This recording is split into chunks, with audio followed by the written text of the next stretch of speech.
সন্ধ্যাবেলা মেয়ে আসলো, এসে আমাকে বলল, মা তোমার জন্য একটু গিফট নিয়ে আসছি।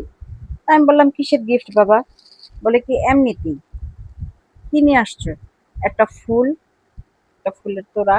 দেখেন কত সুন্দর, সাদা শুভ্র, একদম পবিত্র। তারপর নিয়ে আসছে একটা লিপস্টিক। আমি লিপস্টিক সচরাচর ইউজ করি না, কিন্তু ও নিয়ে আসছে, বলছে মাঝে মাঝে দিবা, ভালো লাগবে। আর নিয়ে আসছে একটা থ্রি পিস। তা আমি ভাবলাম, কেন নিয়ে আসছো মা? আজকে তো মেরিজ ডেও না, আজকে জন্মদিনও না, আজকে মাদার্স ডেও না। বলে কি, মাকে দেওয়ার জন্য কোনো ডে প্রয়োজন হয় না। তোমার প্রতিটা দিনই আমার কাছে মাদার্স ডে। তোমাকে আমি খুব ভালোবাসি মা। কথাটা শোনার পর কেন জানি আমার চোখ দিয়ে পানি চলে আসছে। ভাবলাম, কেন আমার চোখ দিয়ে পানি আসছে? এটা কি ভালোবাসা? দেখুন, আমার মেয়ের জন্য সবাই দোয়া করবেন। আমার মেয়ের এই ভালোবাসা যেন আমার সারা জীবন পাশে থাকে।